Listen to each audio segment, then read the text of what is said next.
देवरानी जेठानी की कहानी। सुनैना और सुरेखा, यह दोनों देवरानी जेठानी थी। जेठानी सुनैना नौकरी भी करती थी और देवरानी सुरेखा यह घर संभालती। उनका परिवार बहुत बड़ा था। सास ससुर और उन दोनों के बच्चे, कुल मिलाकर 10 लोग घर में रहते। और अब बहुत साल बाद उनकी बुआ सास अपने भाई के घर रहने आई थी। सुबह उठने के बाद बुआ सास ने देखा कि सुनैना फटाफट अपना काम कर रही थी। सुरेखा ने रास्ता बनाया और वह नाश्ता सुनैना ने सबको परोसा। उसके बाद सुनैना ने अपना टिफिन पैक किया और वह काम पर निकल गई।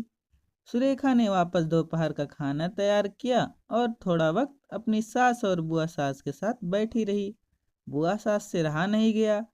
उन्होंने सुरेखा को पूछा, छोटी बहू, तुम्हारी जिठानी तुझ पर बहुत हुक्म चलाती है।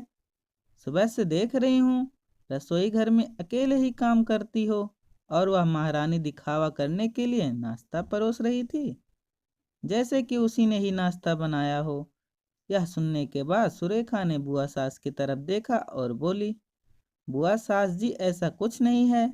सुनैना दीदी बहुत अच्छी हैं। बुआ सास बोली, तुम बहुत भोली हो सुरेखा। मुझे सब समझ में आता है। मेरे बाल धूप में सफ़ेद नहीं हुए हैं। सुरेखा से अब रहा नहीं गया।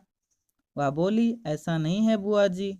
आपको सुनैना दीदी ने सबको नाश्ता परोसा वह दिखा, पर आपको यह नहीं दिखा कि दीदी ने मुझे जबरदस्ती सबसे पहले नाश्ता करने दिया और चाय भी दी। वह रोज मुझे ऐसे सबसे पहले ही नाश्ता दे देती हैं। नहीं तो सबके लिए नाश्ता करते करते मैं खुद के लिए नाश्ता करना बनाना भूल जाऊंगी। दीदी मेरी कितनी चिंता करती है। दीदी सुबह जल्दी उठकर मंदिर साफ करती है, फूल सजा कर रखती है और मुझे उनके 1 घंटे बाद उठने के लिए कहती है। शाम को आते समय बाजार से सब्जी भी लेकर आती है, क्योंकि हमारे मिस्टर रात को देर से आते हैं और मम्मी जी को सुनैना दीदी ने बाजार में जाने को मना किया है, क्योंकि अब उनकी उम्र 60 साल से ज़्यादा हो गई है। बाजार में जाते समय उनके तकलीफ होगी, उनके पैर बहुत दुखेंगे। कभी बाहर उनको घूमने के लिए मन हुआ तो सुनैना दीदी छुट्टी लेकर उनको घुमाने ले जाती है। और हाँ बुआ जी, दीदी रोज शाम को आने के बाद वह कितनी भी थकी हो तब भी मुझे खाना बनाने में मदद करती है। वह मेरी बड़ी जेठानी जरूर है, पर मुझे अपनी छोटी बहन ही समझती है और मैं उनको अपनी बड़ी बहन समझती हूँ। यह सब सुनकर बुआ सास एकदम चुप हो गई।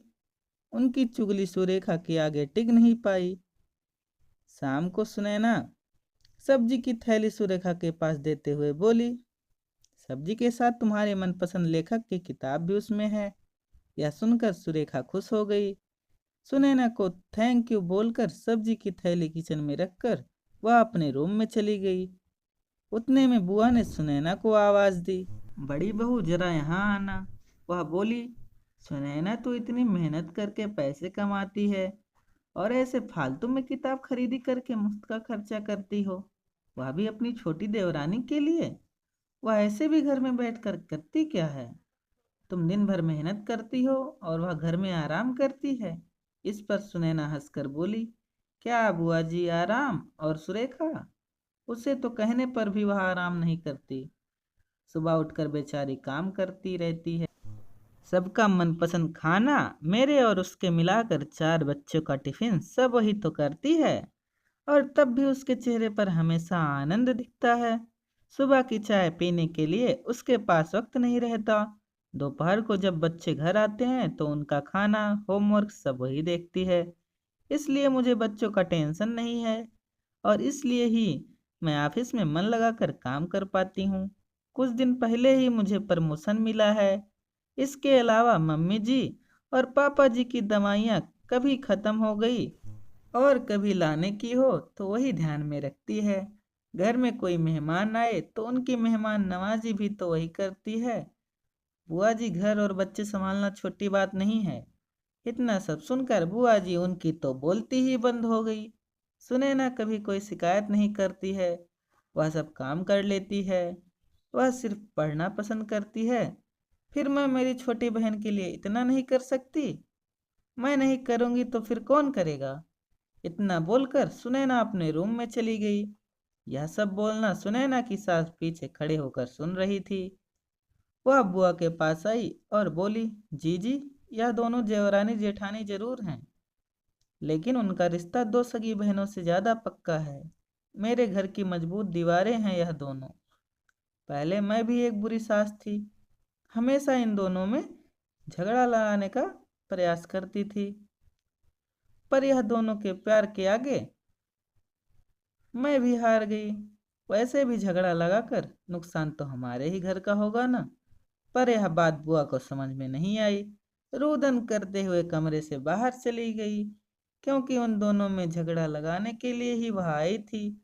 पर सुनैना और सुरेखा, इनके जैसी दो समझदार देवरानी जिठानी के बीच झगड़ा करवाना बहुत मुश्किल था। तो दोस्तों, सुनैना और सुरेखा, इनकी जैसी समझदार देवरानी जेठानी जिस घर में होंगे, उस घर का कोई बुरा नहीं कर सकता। जिस घर में ऐसी बहुएं होंगी, वह घर स्वर्ग बन जाएगा। दोस्तों, देवरानी जेठानी की सुंदर पारिवारिक कहानी आपको कैसी लगी जरूर बताइएगा, और हमारे वीडियो को लाइक करिए, चैनल को सब्सक्राइब करिए और इस वीडियो को भी आगे शेयर करिए। लास्ट तक बने रहने के लिए धन्यवाद।